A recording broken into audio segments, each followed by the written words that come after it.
Cruzan fronteras. La violencia en Chiapas ya forzó a pobladores de la sierra a dejar el país. Cientos de mexicanos buscaron refugio en Guatemala, donde las autoridades implementaron un operativo para recibirlos.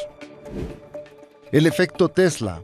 Ya hubo reacciones entre empresarios y políticos tras la decisión del magnate Elon Musk de frenar el proyecto de la Gigafactory en Nuevo León. Tendremos el análisis con Sofía Aguilar. Pasó la estafeta. En su primer mensaje público desde que renunció a su intento de reelección, Joe Biden dijo desde la oficina oval que tomó la decisión de hacerse a un lado para defender la democracia. Visita de contrastes.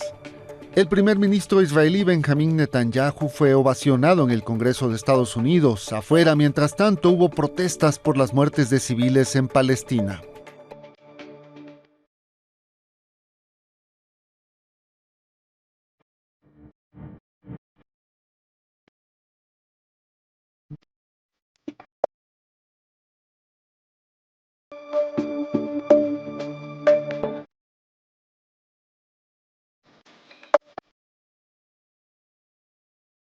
¿Qué tal? Muy buenas noches, yo soy Héctor Zamarrón y en nombre de mi compañero Alejandro Domínguez les doy la bienvenida a este espacio.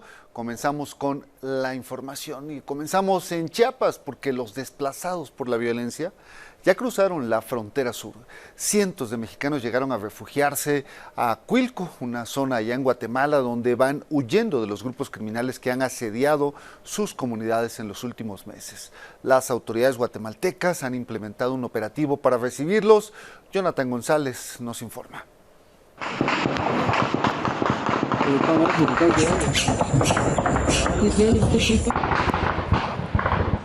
La violencia por la disputa del territorio entre dos grupos del crimen organizado no cesa en la sierra de Chiapas, pero las víctimas ya no huyen a comunidades cercanas para ponerse a salvo.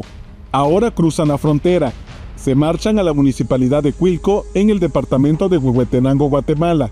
Al menos 600 personas así lo hicieron, según cifras del presidente Bernardo Arévalo. Algunos escaparon a bordo de vehículos y otros a pie, por caminos de extravíos, para luego tomar un tramo de terracería que rodea al río Grijalva. En medio de los disparos y el caos, apenas alcanzaron a tomar algunas pertenencias. Empezaron pequeños grupos de personas y luego empezamos a ver familias completas emigrando ya para Guatemala. Es una situación bien complicada. Y Guatemala los está ayudando. Las autoridades habilitaron un refugio en una escuela de la aldea Ampliación Nueva Reforma, donde descansan tras 10 horas de viaje y el asedio que vivieron durante el fin de semana por el crimen organizado que, a la fuerza, reclutó a cientos de hombres y mujeres para participar en los más de 20 bloqueos que instalaron en la sierra. Nosotros desde el primer momento estamos colaborando para poder coordinar la atención que se le está dando a las personas que están escapando a esta confrontación entre grupos que tiene lugar en México. Para tranquilidad de los habitantes de Huehuetenango y de los propios desplazados, los soldados mantienen patrullajes motorizados y a pie. La seguridad está controlada y también hay un plan del señor presidente Arévalo, el plan del cinturón de fuego, que lo está implementando la brigada militar para la seguridad ciudadana, en combinación con la PNC. Mientras en Chiapas, las autoridades los han abandonado. En Guatemala, los desplazados agradecen la ayuda no solo de las autoridades, sino de iglesias evangélicas y los ciudadanos. Son familias completas. Lo que hemos visto hoy es que ropa ya hay suficiente, creo yo, pero necesitamos agua pura, necesitamos sopas instantáneas o algo que con ellos se pueda por lo menos alimentar. En Chiapas el reclutamiento forzado continúa. El lunes pasado al menos 37 hombres de la comunidad Estrella Roja fueron obligados a participar en el reforzamiento de los bloqueos, al igual que gente de las comunidades Europa y otras. Desde Chiapas, para Milenio Noticias, Jonathan González. Bueno, pero hay información también de último momento. Allá en Chiapas, la cabecera municipal de Amatenango de la Frontera quedó en medio de explosiones de granas disparadas a distancia con drones.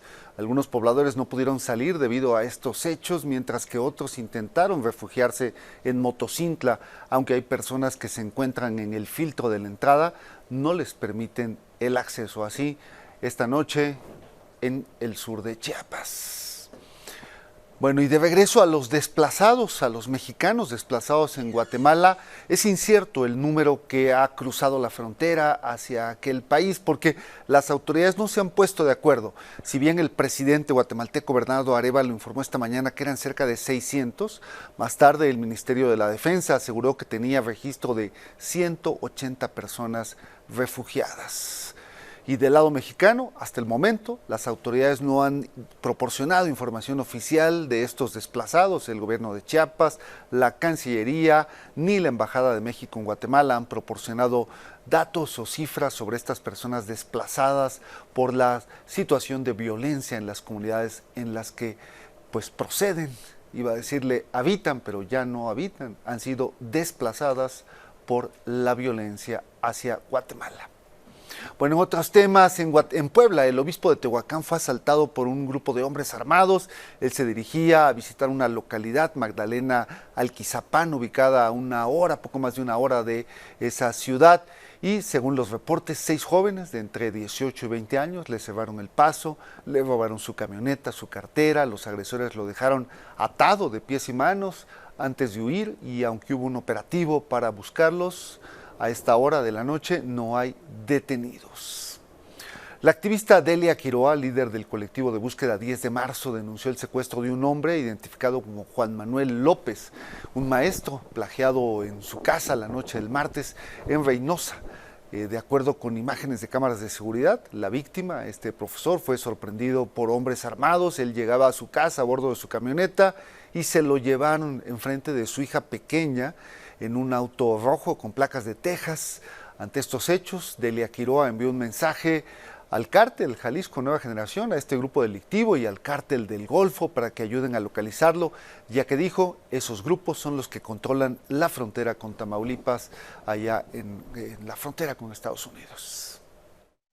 Nos dirigimos nuevamente ante ustedes en virtud de que las autoridades mexicanas no hacen nada por la seguridad de la ciudadanía. Sabemos que ahora ustedes lideran cada quien una parte de la frontera tamaulipeca, y como dice Donald Trump, si tienen el poder de quitar a un presidente de la República en 2 minutos, también tienen el poder de ayudarnos a localizar con bien y con vida al maestro Juan Manuel López Salinas. Bueno, en otras notas de seguridad, en Guanajuato, un policía de tránsito fue asesinado, uno más quedó herido en un ataque esta mañana, un día después de que el gobierno federal informara sobre la gravedad de este tipo de agresiones en ese estado. El hecho sucedió frente al Hotel Casa Inn, ubicado en la Plaza Velero, donde los oficiales se encontraban resguardando a un grupo de jugadores del premundial Sub-20 que se lleva a cabo en México. Los sicarios viajaban a bordo de 2 motocicletas, huyeron después de cometer su crimen, y con este caso suman varios ya que le hemos reportado en estos espacios. Los organizadores del torneo decidieron cambiar todos los partidos que se iban a jugar en Celaya hacia las cercanas ciudades de Irapuato y León. Pero ya no hay, amiga. Ya fueron muchísimos balazos y volvieron a balear. Es ahí, compitas, había unos tránsitos. Llegaron unos de una moto, se fueron para allá. Traían un rifle grande, pero sí los tránsitos se defendieron. Bueno, esta es la situación que se vive en Chiapas, en Guanajuato, en Tamaulipas, en algunas zonas del país, pero en contraste, el resto del país tiene otra percepción, porque de acuerdo con el INEGI, que dio a conocer esta mañana sus datos sobre la percepción de inseguridad a nivel nacional, esta disminuyó en el último trimestre, pasó de 61 puntos a 59.4. Esto se coloca en el segundo nivel más bajo del que se tenga registro, y son alrededor de 15 puntos en lo que va del sexenio que ha disminuido la percepción de inseguridad. Es decir, la población está reportando que se siente relativamente menos insegura que hace 5 años. Las ciudades con un mayor nivel de percepción de inseguridad son Fresnillo, Zacatecas, Naucalpan en el Estado de México, es decir, una ciudad conurbada propiamente con la capital del país, tiene 89.2% de manifestación de inseguridad, Uruapan en Michoacán, 86.8%, Irapuato en Guanajuato, 84.8% y Tapachula con 84.7%. Por el lado contrario, las ciudades donde la población reportó sentirse más segura, San Pedro Garza García, que repite constantemente en esta posición, allá en Nuevo León, en la zona metropolitana de Monterrey, Piedras Negras, Coahuila, con 14.3%, Los Cabos, Baja California Sur, 16.7%, Los Mochis en Sinaloa, con 18.7%, y la Alcaldía Benito Juárez en la Ciudad de México. Bueno, pasamos a temas de política, porque nuevamente la conferencia mañanera fue escenario de esta disputa sobre la sobrerepresentación en el Congreso. La secretaria de Gobernación, Luisa María Alcalde, volvió a participar con lo que dice la ley al respecto, mientras que el presidente López Obrador aceptó que su movimiento, Morena, sí tendrá sobrerepresentación, pero lo justificó diciendo que así es como está en la Constitución. Cuando ellos dominaban en el gobierno y desde luego en el Poder Legislativo, ellos hicieron las leyes que les convenían y como se olvidaron en cambiarlas y siguen esas mismas leyes ahora que ya no les convienen, ya no las quieren respetar. Entonces empiezan a decir, ¿cómo si sacaron 52%, 55%, van a tener 66%? Hay una sobrerepresentación. Sí, así lo establece la ley de leyes. Así está en la Constitución. Increíble, pues, que tengamos todos estos antecedentes, que la Constitución diga claramente por partido político y que hoy la exigencia sea una interpretación distinta. O sea, llegamos al cinismo de establecer que lo que se pretende es violar la Constitución, cuando la Constitución, para todos los que nos escuchan, es clarísima. Sobre el mismo tema, Xóchitl Gálvez anunció movilizaciones ciudadanas en caso de que el INE y el Tribunal Electoral avalen la sobrerepresentación de Morena y aliados, así lo dijo. Ganaron 54% de los votos, no tiene por qué tener el 75% de las curules. Así de fácil. ¿Pero sí tiene confianza en el INE y en el Tribunal? Yo espero que sí, pueden tener una interpretación más amplia, escuchando las mismas tesis de los que hoy son gobierno. ¿Qué sucedería en el caso contrario? Nos vamos a movilizar los ciudadanos. Y por cierto, el Tribunal Electoral ya difundió el proyecto que valida la elección presidencial de junio pasado, donde se propone desechar la queja, el juicio que presentó Xóchitl Gálvez, porque no solicitaba la nulidad, además de que todos los alegatos de la oposición se declaran insuficientes. Tal como adelantó Milenio, el proyecto concluye también que ni la violencia ni la intervención del crimen organizado o la del presidente López Obrador influyeron en los resultados. El proyecto de los magistrados Felipe de la Mata y Felipe Fuentes propone declarar infundado la pretensión de anular la elección presidencial y, de aprobarse este proyecto, Claudia Sheinbaum será reconocida como presidenta electa. Bueno, cambiamos de tema, vamos a asuntos económicos porque el INEGI dio a conocer que la inflación en México subió durante la primera quincena de julio, se ubicó en 5.61% en una tasa anualizada, 0.71 más respecto de la quincena anterior. Los productos que más subieron de precio en estos días, en esta quincena, fueron el jitomate con un 27.9%, la cebolla y el chayote. En otros temas económicos, el de la llegada de Tesla a México, de eso habló hoy el presidente Andrés Manuel López Obrador y la próxima presidenta Claudia Sheinbaum, quienes se refirieron a esta decisión de Elon Musk de frenar la construcción de la Gigafactory en Nuevo León, y esto fue lo que dijeron. Pues es una decisión que tomó esta empresa de esperar para iniciar la inversión de la planta automotriz en Monterrey. Eso es todo. Esto, la verdad, no es serio, porque no podrían hacerse los vehículos que se consuman en Estados Unidos. No es porque no tengan capacidad tecnológica y capital, pues tienen una gran experiencia en producir automóviles, sino porque son muy altos sus costos de producción. Entonces les afectaría a sus consumidores. Desde que se hizo el anuncio hasta la fecha, pues tampoco ha habido muchos avances. Entonces hay que ver si realmente la razón es la elección y lo que dijo Trump en su candidatura a la presidencia, o pueden llegar a ser otras razones particulares de Tesla. Veo muy difícil que vayan a poner aranceles, y siempre hay que poner las verdades, la realidad, que es lo que está ocurriendo antes de pues cualquier asunto político. Al respecto, el gobierno de Nuevo León emitió un comunicado donde asegura que Tesla tiene una inversión importante en Nuevo León y que ha cumplido con los compromisos para que se lleve a cabo la Gigafactory, pero que si en algún momento Tesla decide ajustar su cronograma de trabajo por circunstancias ajenas, el Estado comprenderá la decisión y la respetará. Hasta ahora no han recibido ningún aviso formal sobre la detención de este proyecto, pero cualquiera que sea el escenario, el gobierno de Nuevo León seguirá trabajando con Tesla.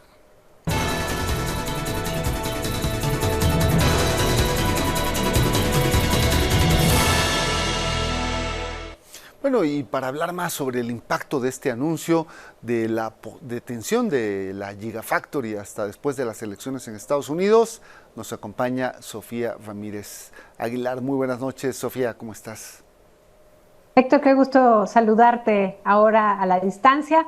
La próxima vez espero acompañarte en el estudio. Pero en efecto, creo que el tema de Elon Musk no se puede leer simplemente como un anuncio gerencial. Creo que hay por lo menos dos razones que están detrás de este anuncio que pareciera contravenir la información que habíamos estado recibiendo tanto por parte del gobernador Samuel García en Nuevo León como por parte del gobierno federal e incluso del propio Elon Musk como representante, digamos, de Tesla. Y creo que el tema de fondo está en que se están frenando estos, no sé, 6, 10, 15 mil millones de dólares en inversión extranjera directa que se estimaba que fueran a empezar a llegar prácticamente a partir de inicios de este año, considerando que el anuncio ya tiene pues poco más de un año y que en ese momento pues parecía que todo iba muy en firme. Parte del tema está, menciono, en estas dos razones, una financiera sin duda y otra política. Por parte de la razón financiera, me parece que el anuncio viene en un momento donde los números de Tesla para el segundo trimestre publicados esta misma semana no fueron buenos. Tesla reportó ganancias más débiles de lo esperado. Tesla había reportado un aumento chiquito del 2% en los ingresos anuales, pero ojo, y aquí esto es muy importante, Tesla hace más que coches, tiene cifras de negocio positivas, por ejemplo, en generación y almacenamiento de energía, pero en lo que tiene que ver por ingresos de ventas de coche, en este segundo trimestre del año reportó una caída del 7%, lo cual no es menor.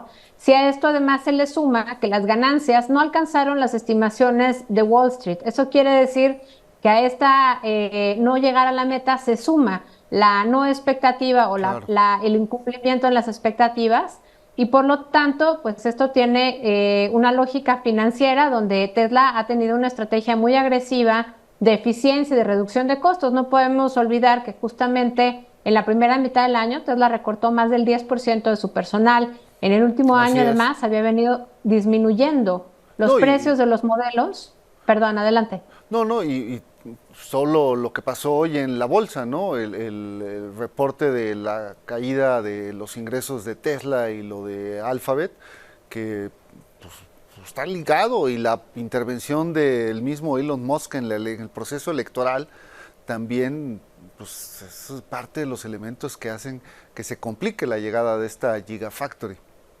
Totalmente. Creo que nada más para cerrar la idea financiera, Tesla no está teniendo este segundo trimestre particularmente bueno, pero ha tenido una estrategia de reducción de los costos de sus modelos más caros de una manera muy considerable en los últimos, no sé, 6, 8 meses, donde ha habido unas reducciones de hasta el 20% de los costos de los coches al público, lo cual implica una estrategia de costos muy ambiciosa, donde si se le aumenta de pronto los costos financieros, ya sea por las altas tasas de interés, que fue la última vez que dijo que iba a posponer la decisión de inversión en México, hasta este momento donde lo que está aduciendo es que no tiene caso construir una planta que produzca coches en México. Sí va a haber aranceles a los coches que se produzcan de este lado de la frontera para entrar al mercado norteamericano.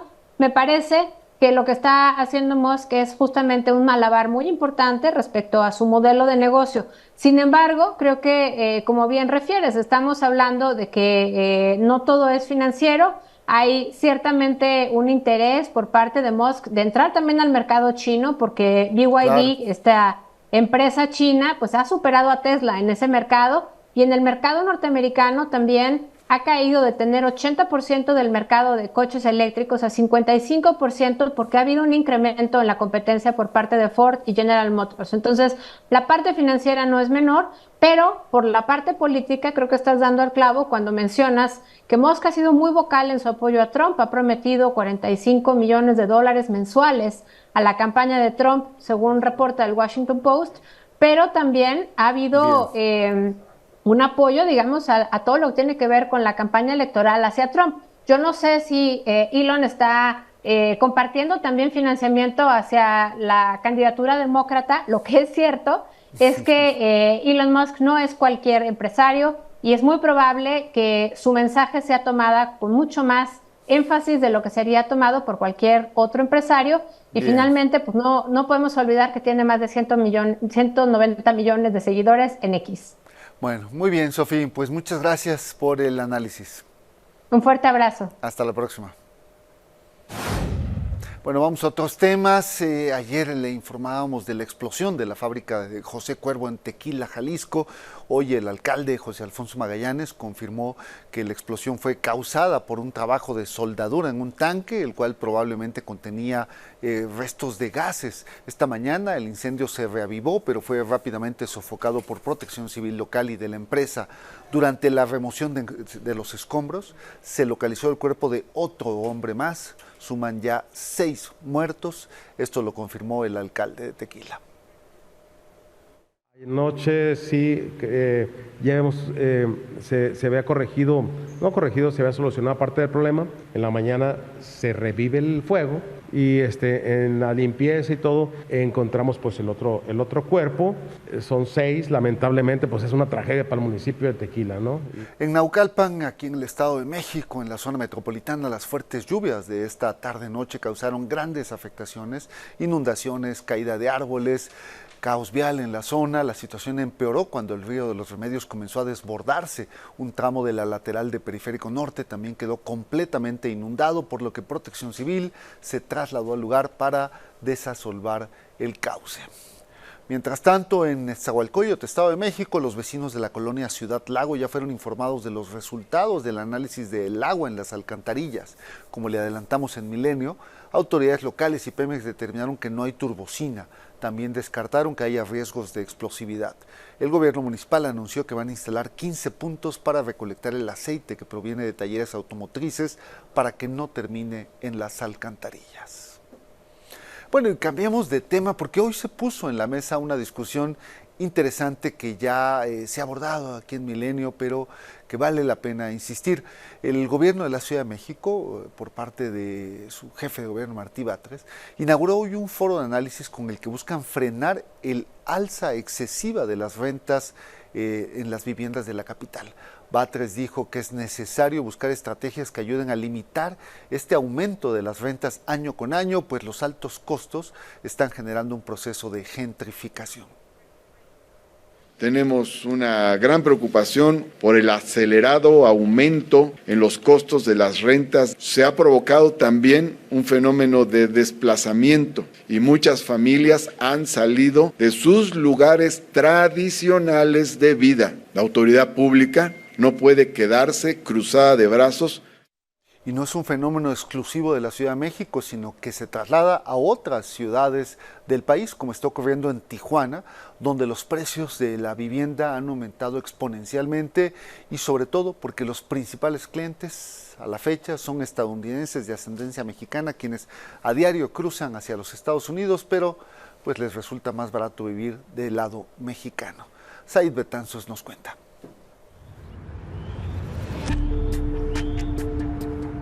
Muchos departamentos y casas se rentan o venden en Tijuana, pero los principales clientes de este mercado inmobiliario son mexicoamericanos o hijos de mexicanos nacidos en Estados Unidos, a quienes sin duda les resulta mucho más barato cruzar la frontera a diario que vivir en San Diego, California, donde un pequeño cuarto con un baño les cuesta 17,000 pesos mensuales. Quieres rentar un departamento que tenga su propio baño, sala, comedor, más tu habitación, $1,700, $1,800. Ya ni se diga los que viven, pues obviamente parejas con sus hijos. Debido a estos nuevos clientes, las rentas y precios de las viviendas en esta ciudad baja californiana aumentaron y el pago se exige en dólares. Nosotros tenemos precios más accesibles aún, que carecieron, porque hay que decir que subieron las viviendas en alrededor de un 30% en comparación de hace 2 años para acá. Pero también los productos y servicios se encarecieron. La tienda de Don Paco de la esquina, antes te vendía, la coca de litro en 20 pesos. Que dicen, no, pero ahora tengo vecinos que son, hablando de aquí prácticamente de Tijuana, tengo vecinos que son de Estados Unidos o trabajan allá. No, pues ellos me pueden comprar una coca de litro en 50, ¿para qué la vendo en 20? Hoy, para que un profesionista pueda comprar una vivienda en Tijuana, debe ganar más de 20,000 pesos. Eso ha obligado a que se desplacen al este de la ciudad, lo que también es ya una opción para los norteamericanos. Sí hay un fenómeno social donde los hijos están quedando en casa de los padres porque no hay una opción o respuesta para ellos que puedan comprar ahorita. Compañeros dicen, no, yo me fui a vivir a Tecate. ¿Por qué? No, pues es que ahí es más barato. ¿En serio? Sí, allá pago $300 de renta por una casa completa, cada uno de mis hijos tiene su propio cuarto, tiene cochera, puedo dejar el carro adentro del patio. El año pasado, de acuerdo con la Cámara Nacional de la Industria de Desarrollo y Promoción de Vivienda, se construyeron 5,200 casas en Baja California, de las cuales el 60% se rentan. Desde Baja California para Milenio Noticias, Said Betanzos.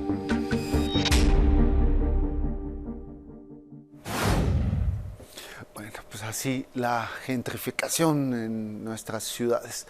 Bueno, vamos a temas de migración, porque en Chiapas se formó la 4ª caravana migrante en lo que va del año. Personas adultas, infancias, conforman este grupo de más de 3,000 que vienen buscando llegar hacia los Estados Unidos y reclaman que las autoridades no los han apoyado para recibir el permiso que les permite transitar por el país. Julio Navarro Cárdenas nos cuenta los detalles. ¡Vivo duro, Tenemos niños, mujer embarazada, no tenemos nada que hacer acá. Queremos ir más para adelante para que buscar un trabajo que hacer. Más de 3,000 migrantes avanzan por Chiapas con la intención de llegar a Estados Unidos. Optaron por ir en caravana para evitar los riesgos de cruzar por México, pues no están dispuestos a quedar varados en Tapachula, como ocurre con quienes buscan realizar su trámite migratorio. Llevamos más de una semana aquí. Estábamos en la Comar 1, nos mandaron para acá y no nos pasan. No pasan a los niños. Las mujeres aquí, hay niños que se han desmayado en pleno sol, sudando, deshidratándonos. Y cuando le preguntan, nadie nos quiere atender, no nos quiere responder. Tapachula se convirtió en una ciudad que funciona como barrera de contención para el cruce de migrantes. La mayoría no busca quedarse en Chiapas ni en México, y se arriesgan a avanzar aún sin documentos oficiales.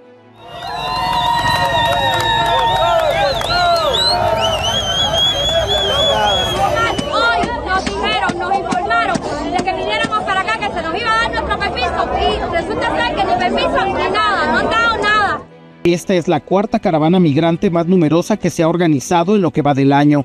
Hay hombres, mujeres y niños pequeños. El domingo partieron de Suchiate hacia Tapachula. Algunos migrantes han logrado llegar al municipio de Huehuetán y otros a Huixtla, es decir, han recorrido entre 30 y 40 kilómetros a pie. Para ellos no hay retorno. Perdimos todo en Cuba, no podemos virar. ¡Vamos a virar! ¡No! Desde Chiapas, con imágenes de Eduardo Morales para Milenio Noticias, Julio Navarro Cárdenas. Bueno, el presidente de Estados Unidos, Joe Biden, envió un mensaje esta tarde-noche desde la oficina Oval en la Casa Blanca para anunciar formalmente por qué se retiró de la carrera rumbo a las elecciones de noviembre. Este mensaje no lo había podido dar debido a que fue diagnosticado con COVID-19. Dijo que lo hizo en defensa de la democracia y aseguró que en los próximos meses se va a concentrar en su trabajo como presidente. Y nuevamente respaldó la nominación de la vicepresidenta Kamala Harris. It's been the honor of my life to serve as your president. But in the defense of democracy, which is at stake, I think it's more important than any title. You know, in recent weeks, it's become clear to me that I need to unite my party in this critical endeavor. I believe my record as president, my leadership in the world, my vision for America's future all merited a second term. But nothing can come in the way of saving our democracy. That includes personal ambition. So I've decided the best way forward is to pass the torch to a new generation. Over the next 6 months, I'll be focused on doing my job as president. I'll keep defending our personal freedoms and our civil rights, from the right to vote to the right to choose. In just a few months, the American people will choose the course of America's future.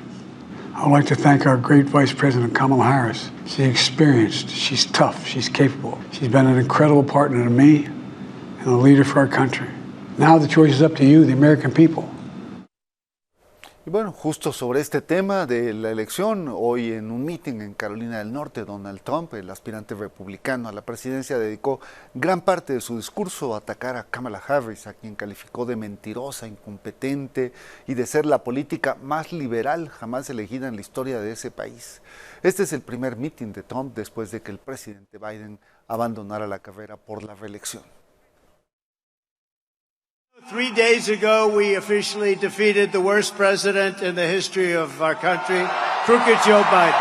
So now we have a new victim to defeat, Lion Kamala Harris, the most incompetent and far-left vice president in American history. You've done a terrible job. You've been terrible at everything you've done. You're ultra-liberal, and we don't want you here. If Kamala Harris gets in, she would be the most radical far-left extremist ever to occupy the White House times 10. There's never been a lunatic like this in the White House. Siguiendo con Estados Unidos, en medio de protestas pro-Palestina, este miércoles el primer ministro de Israel, Benjamín Netanyahu, pidió ante el Congreso de Estados Unidos más ayuda militar para acelerar la guerra en contra de Hamas, que a la fecha ha dejado ya más de 39,000 personas muertas.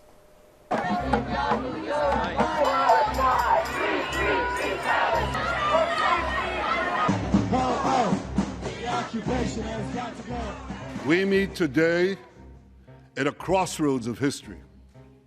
Our world is in upheaval. In the Middle East, Iran's axis of terror confronts America, Israel, and our Arab friends. This is not a clash of civilizations. It's a clash between barbarism and civilization. As we speak, we're actively engaged in intensive efforts to secure their release, and I'm confident that these efforts can succeed. Some of them are taking place right now. I want to thank President Biden for his tireless efforts on behalf of the hostages and for his efforts to the hostage families as well. I thank President Biden for his heartfelt support for Israel after the savage attack on October 7th. He rightly called Hamas sheer evil. Iran is funding the anti-Israel protests that are going on right now outside this building.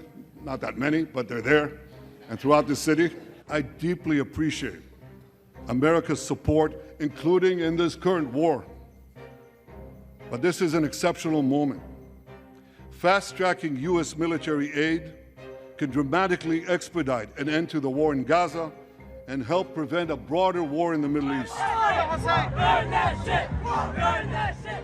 The day after we defeat Hamas, a new Gaza can emerge.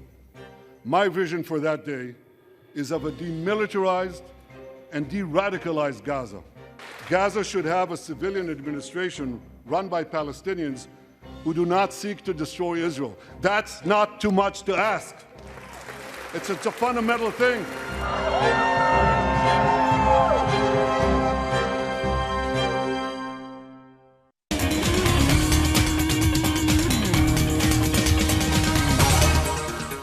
Mineli Ataide, qué gusto, buenas noches. Sí, qué drama el del primer día de los Olímpicos. Exactamente, Héctor, muy buena noche. Hoy realmente se vivió mucha polémica en el Estadio San Etienne en el duelo que al final pierde la selección de Argentina 2-1 ante Marruecos, pero fue, como bien lo decimos, un verdadero desastre en lo deportivo. Pues bueno, el cuadro africano se fue al frente 2-0 con 2 tantos de Rahimi. Después apareció Simeone al 68 y al 116, ya en tiempo de compensación, Medina metió el del empate. Agregaron 15 minutos, Héctor, de compensación, lo cual, la verdad, a mucha gente se le hizo... Dices 116. ¿Cuándo se ha visto un partido que llega al minuto 116? Exacto, y sabes qué? Que agregaran 15 minutos de compensación cuando realmente pues no lo ameritaba de esa manera, ¿no? Después de que sucede esto, después del empate, pues bueno, varios aficionados de Marruecos se meten al terreno de juego. Eso hace que el árbitro pues realmente diga: pues hasta aquí, vámonos a los vestidores, vamos a dejar que todo se tranquilice. La verdad es que ya todo el mundo pensaba que se había terminado el encuentro cuando este árbitro, Glenn Niever, pide justamente que regresen los futbolistas al terreno de juego para jugar 3 minutos más, obviamente ya sin público, porque ya se habían ido, ya habían salido.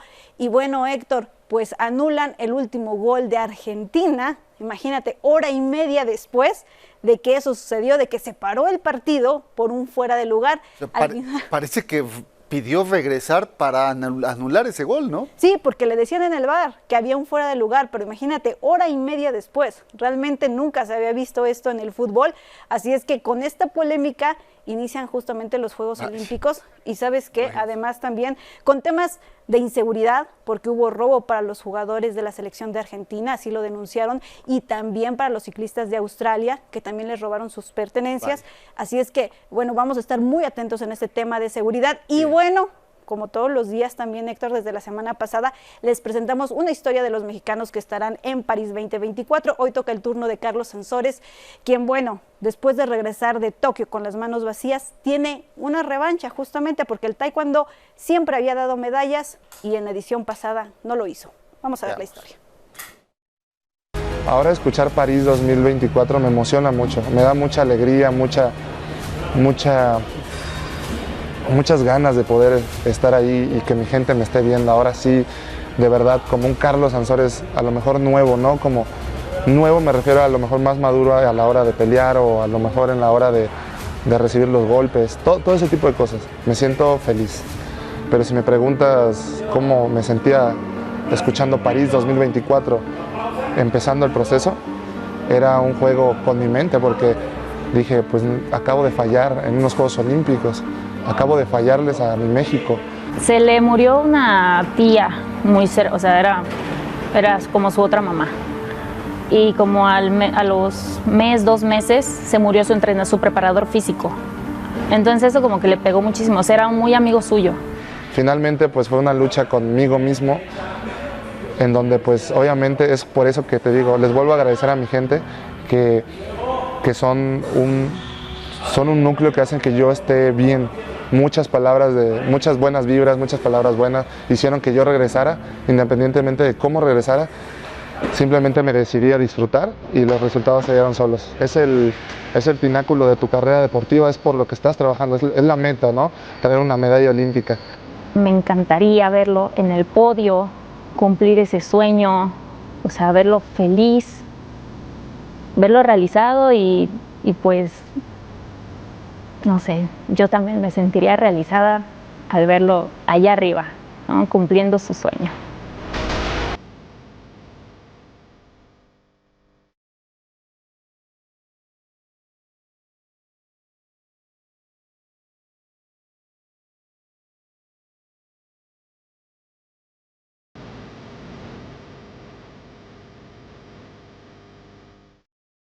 Y ya empieza la actividad de los mexicanos en estos Juegos Olímpicos, porque las rondas de clasificación individual en tiro con arco serán ya esta madrugada, la femenil a la 1:30 de la mañana y la varonil a las 6:15 de la mañana. Sabemos que la inauguración es hasta el próximo viernes, pero ya hay obviamente actividad en estos Juegos Olímpicos y hay que estar al pendiente, Héctor, de los mexicanos. Muy bien, Mine, muchísimas gracias. Buenas noches. Buenas noches. Hacemos una pausa y regresamos en un momento. Uno hasta el fondo.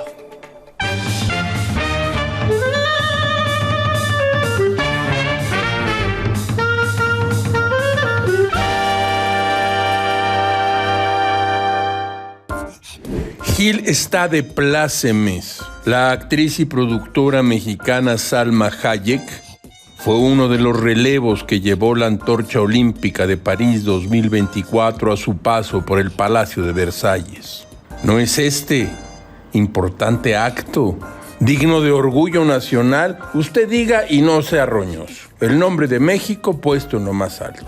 En materia de administración del deporte no nos va tan bien como quisiéramos, aunque los conocedores afirman que México traerá de París no bebés, sino unas 5 o 6 medallas, aunque ninguna brillará como el oro. Gámez, mucho más pesimista, considera que los cuartos lugares en algunas competiciones serán lo mejor que nuestros deportistas traerán en la maleta con algunas compras comilfo. No, que las arañas deportivas, que México ha ganado medallas en las Olimpiadas pasadas. La verdad es que en Londres, México obtuvo 8 medallas, en Río 5 y en Tokio 4. ¿En qué ha mejorado el deporte nacional como para ganar más de 4? En nada. La CONADE y el Comité Olímpico Mexicano juran a pie juntillas que las expectativas son tremendas. El mejor ciclo olímpico en 40 años. Lo veremos. Gil y ustedes lo verán. Todo es muy raro, caracho. Como diría Francisco Umbral, el deporte es una estilización de la guerra. Y con eso terminamos esta noche. Muchas gracias por su compañía. En nombre de Alejandro Domínguez, se los agradezco y se quedan en buenas manos. Esto es Milenio.